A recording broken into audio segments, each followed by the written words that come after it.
If you don't know, my name is Moses. I am based out of Atlanta, but I'm originally from Wisconsin. And yeah, I just want to start off by saying how grateful I am for this community and how grateful I am that, we can all show up for each other in this moment and care for one another and kind of try to make sense of things that feel really scary and uncertain. And I'm also really grateful for places like Freedom Church because, these are spaces where we can do things like what we just did, which was embark on a Bible study that we did for the last few weeks. There was a group of us who looked at some of these texts from Kings and some of these like prophetic texts as well, and really kind of came together to kind of dig into these texts and think about kind of some of these complex ideas of, what is leadership and what is kingship. And I want to take a second to talk about where kind of that Bible study came from. I came to Adam and Dan Jones, who's not on tonight, but Dan Jones was really our like leader in this Bible study. But I came to them a few months back, and we kind of thought about this idea of bringing together this Bible study where we could talk about some of these sacred texts. And a big part of where that reasoning came from is that I'm sure I feel like I talk about this a lot, but I don't have a very strong like biblical foundation. And at my church, I was voluntold like a few months back to lead our weekly Bible studies, which I love doing. And it has been a very moving experience for me. And what was part of the moving about it is that week after week, I would like come, and we would, read these texts together from the Bible and from the Old Testament and the New Testament. And I would be so moved because, there'd be all these stories of justice and, God being on the side of, the poor and all this stuff. And then when we got to the part where we started studying like the king's narratives, I got very confused. I was like, part of it was just like, I don't have a super strong like biblical basis. And so like my boss would walk in on me like Googling like the Ark of the Covenant and like trying to sort out like what was happening. But then also it was just a little bit confusing to me because there would be these people that I had heard about. So, especially I'm thinking of King David, when I think of David, I think about how in the New Testament, it's always talking about how Jesus has kind of taken on like he's like the what is it called, the successor of King David or whatever. But we would be reading the parts of the Bible that were talking about King David, and I was like, hello, this is I was like, this is the guy that like Jesus, like I was so lost. And so I found myself like week after week, I would, ask Dan to try and explain some of this. And so and I think part of the reason too why I felt so inspired to really kind of us all to work together to pull this together is actually when I was reaching out to the Freedom Church team for some resources that were about some of these like King's narratives. It was actually Becca Forsyth who was helping to look into some of this some like research or like analysis that we could go off of. But what she found was that most of the stuff about the King's narratives was coming from more of like a white Christian nationalist lens and stuff that was like lifting up stuff about like how people like David were stoic and cold and kind of these ideas of what a man should be like or what a leader should be like. And so there seemed to be also room for us to kind of engage in something that was really difficult and that was really tricky, but somewhere for us to kind of make an intervention about, what do we make sense of these stories and how do we make sense of these things that feel, kind of confusing. And the what was so moving about this study was that I think that what Dan and folks helped us see is that these texts in a lot of ways are, actually really major critiques of empire, right? And these prophetic responses to kind of these monarchies of Israel are showing us like some of our deepest traditions of resistance to empire and of resistance to domination. And I think that whole kind of being able to understand that was really moving, and also being able to understand how we start to kind of form this understanding of like how all of these narratives that kind of seem kind of confusing and then this like establishment of the kingdom and stuff fit into kind of this larger struggle of towards justice. And part of what also feels very moving to me, just like on a personal note, is that a while back during the Pride services, one of the lectionaries that was a choice for us to kind of preach on was 1 Samuel 8, which is what, we're preaching on tonight. And I literally read that and I was like, Adam, I don't know what this is saying. I don't want to preach on this. Like, I was like, I don't want to, whatever. But then it was interesting because then this was actually the text that I asked to reflect on tonight, because I have felt that I learned so much from the study. And so what I want to talk a little bit about tonight, when I talk about 1 Samuel 8, is that I actually want to take a second to talk about some of my own early theological, political, and cultural foundations in my own life, which I haven't shared much about before. I've shared a lot within like the past 5 years, but I know it may be hard to believe, but there was a time in my life where I was on the pathway to being a young, righteous, conservative woman leader.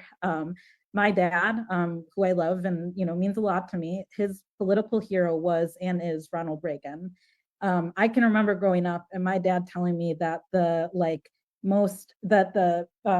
Ronald Reagan firing 11,000 air traffic controllers in the mid 80s was the embodiment of what a leader should be.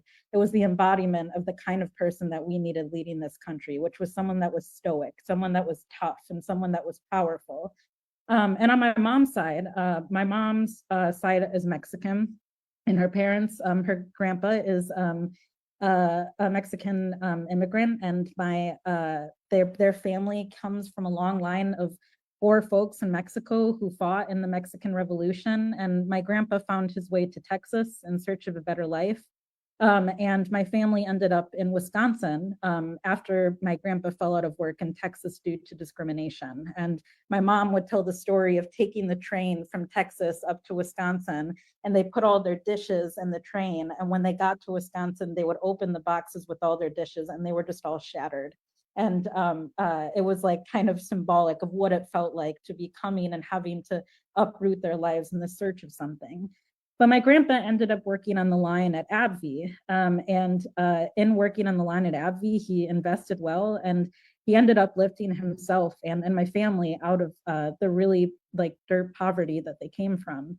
And so growing up, my family looked at my grandpa and our family as the embodiment of the American dream. And it was a promise to us that if we worked hard and that if we had integrity and if we had patience and if we had grit, that God would provide for us and that God would reward us. And so to put it simply, I was taught growing up that to be a Christian, you had to be a Republican. And to be a Christian, it meant that you stood against things that were godless theories, things like socialism and communism. And there was a period in my life where I thought that that was true because that was what was presented to me. And I can remember very well parts of my life, organizations like the Young American Foundation, which is now one of the groups that was on the advisory board of Project 2025.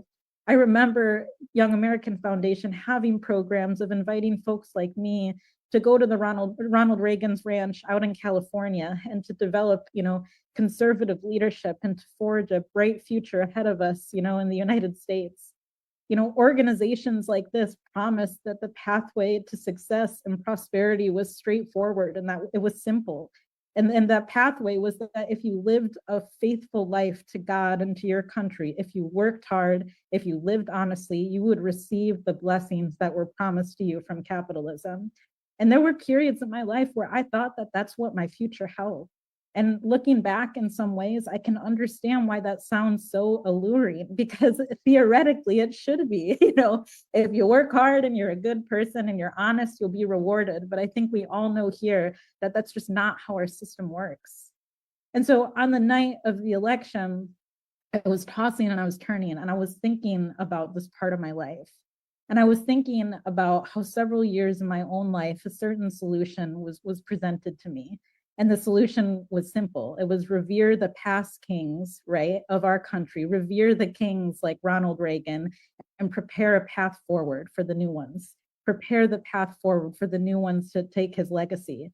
And so, in other words, many years ago, I was one of the many that fell for the allure of these kings that promised prosperity and integrity. I was promised that if I lived a life where I did the right things. And if I stayed inside the boxes, if I was a good Christian, that I would be protected and I would be safe and I would prosper. But now I lie on the other side of this, right?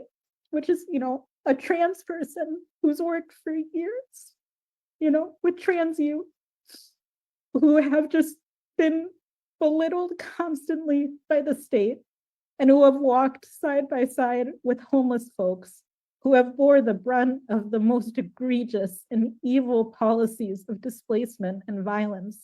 And I find myself now having to ask questions like, where do I go if I can't get HRT in my state anymore? And what do I do if there's a tax that I have on getting to start a family? What will I do if people around me find their family members getting deported because they're undocumented? Where will I go when my health insurance, when I don't have health insurance more in a month? And so what I can't stop thinking about on the night of the election and in the moment of such intense fear and decisiveness is that I think back to this younger version of myself and I ask myself, how many people will be just like me? How many people are going to be the folks who, fell for this promise and this allure of a king and what could have been, but find themselves desolate and scared of what the future has to come? And we have to be prepared for that, right? We have to understand where people are coming from and what mental terrains people are up against and what they're being promised. And we have to be there when those promises aren't fulfilled. And I want to be very clear too, that while I think it's important that we take seriously the threats of things like Project 2025 and people like Donald Trump and Vance, I think we also need to be very clear that the solution that comes from our biblical traditions has never been to switch out one king for another. That has never been what the final thing has been. In the later prophetic traditions of Isaiah, Micah, and Amos, the solutions that these prophets offered us was not for us to find a better, slightly worse king. It was for us to get rid of the system of domination altogether, once and for all. And so as we move forward into uncertainty and into increasing hostility and violence, we have to ask ourselves, and I think we have to be really clear about the question, which is the title of tonight's service, which is who will be the leaders to actually get us out of this? Who will actually be the leaders to make sure that we have our homes, our healthcare, our food, and our water? Who will actually fight for us? And who will actually make sure that we have a system that puts people over profit? I think in these next few years, we will continue to brace for what will continue to be, brutal and violent attacks. And we have to return to this biblical tradition that is calling on us to be the leaders who will bring us out of this. The solution to this issue is not just getting a Democratic king in office. One thing I've continued to come back to is thinking about something that our mentor Willie Baptist always talks about, which is simply that a leader is someone who presents a solution to a problem, right? A leader is someone who has a solution to the problem at hand. And I think we're clear that the folks who say that they're representing us don't actually have solutions to our problems. And so we have to find, so our task is to continue doing the work that we are doing and to continue to push ourselves to go deeper and to go into more spaces. We have to find the people who maybe once followed the king, but are realizing that kings don't have the solutions that they said that they had. We have to find the folks who have never wanted to follow the king, have never followed the king, and are just waiting for someone else to come along. And I think in this time of uncertainty, even though it feels very scary and very divisive, I also think that our task continues to remain clear, which is to build up the leadership of the leadership of the people who have protected us thus far. And that leadership is us. It's the fighting organizations of the poor and the dispossessed. It's those that are here and thriving and those that have yet to be built. And so I think let us continue to defeat the system of dominance once and for all. And let us be very clear too that we are the only leaders who can get us out of this. Thank you all.